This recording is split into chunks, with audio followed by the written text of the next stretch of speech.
Welcome to movie brand. മലയാള ചലച്ചിത്ര ലോകത്തേറെ പ്രശസ്തനായ എഡിറ്ററാണ് Ranjan Abraham. ഇതിനോടകം തന്നെ നിരവധി സൂപ്പർ ഹിറ്റ് സിനിമകളുടെ എഡിറ്റിംഗ് നിർവഹിക്കാൻ രഞ്ജൻ എബ്രഹാമിന് കഴിഞ്ഞു. ഇപ്പോഴത്തെ ഒരു മാധ്യമത്തിന് നൽകിയ അഭിമുഖത്തിൽ അദ്ദേഹം പറഞ്ഞ വാക്കുകളാണ് സോഷ്യൽ മീഡിയയിൽ വൈറലായി മാറുന്നത്. ഇത്രയും വർഷത്തെ തന്റെ അനുഭവങ്ങളും മറക്കാനാവാത്ത സംഭവങ്ങളും ഒക്കെയാണ് രഞ്ജൻ പങ്കുവയ്ക്കുന്നത്. മലയാളികൾക്ക് ഇപ്പോഴും ഏറെ പ്രിയപ്പെട്ട സിനിമയാണ് ദിലീപ് നായകനായി എത്തിയ ഈ പറക്കും തളിക. ഇന്നും ടെലിവിഷനിൽ എത്തിയാൽ പ്രേക്ഷകരെ പൊട്ടിച്ചിരിപ്പിക്കുന്ന ചിത്രം കൂടിയാണിത്.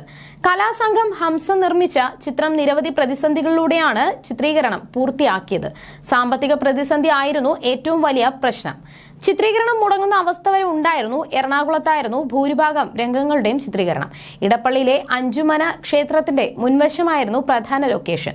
ഇപ്പോഴത്തെ പറക്കും തളികയുടെ എഡിറ്റിംഗിനിടെ ഉണ്ടായ ഒരു സംഭവത്തെക്കുറിച്ചാണ് രഞ്ജൻ പറയുന്നത്. ചിത്രത്തിന്റെ എഡിറ്റിംഗിനിടെ അന്ന് അസോസിയേറ്റ് ഡയറക്ടർ ആയിരുന്ന ജോണി ആന്റണിയുമായും ദിലീപുമായും വഴക്കായി എന്നാണ് അദ്ദേഹം പറഞ്ഞത്. പറക്കും തളികയുടെ എഡിറ്റിംഗിന് ശേഷം ഞാനും ദിലീപുമായി ഭയങ്കരമായി വഴക്കുണ്ടായിരുന്നു. അതിനകത്ത് ഒരുപാട് എഡിറ്റ് ചെയ്ത് കളയേണ്ടി വന്നിരുന്നു. ഒരുപാട് സീൻസ് ഫസ്റ്റ് ഹാഫിൽ നിന്ന് 10-20 മിനിറ്റോളം കുറയ്ക്കേണ്ടി വന്നു. അന്ന് ജോണി ആന്റണി ദേഷ്യപ്പെട്ട് ഇറങ്ങിപ്പോയി. ദിലീപും ഞാനുമായിട്ട് ഒരു ദിവസം 9 മണി തൊട്ട് 12 മണി വരെ ഗുസ്തിയായിരുന്നു.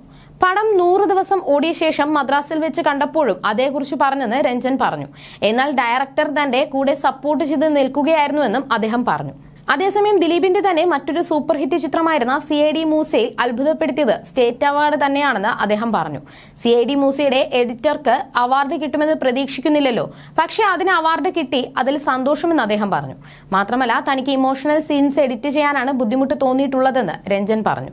പലരും വിചാരിക്കും ഫൈറ്റ് സീൻ ആയിരിക്കുമെന്നാണ്. അതിന്റെ ഓർഡർ കിട്ടിയാൽ ബാക്കിയെല്ലാം എളുപ്പത്തിൽ ചെയ്യാം. ഹൃദയത്തിൽ ദർശന പ്രണവിനെ പ്രതീക്ഷയോടെ നോക്കി നിൽക്കുന്ന ആ സീൻ തന്നെ ഹോണ്ട് ചെയ്തിട്ടുണ്ടെന്ന് അദ്ദേഹം പറയുന്നു.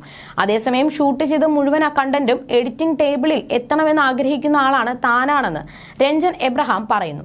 കാരണം മൊത്തം കണ്ടു കഴിയുമ്പോൾ അതിനകത്ത് നല്ലൊരു പോർഷൻ ഉണ്ടാകും. നല്ലൊരു പോർഷൻ മിസ്സാകരുത് എന്ന് മാത്രമാണ് താൻ എപ്പോഴും ആഗ്രഹിക്കുന്നതെന്നും അദ്ദേഹം പറഞ്ഞു.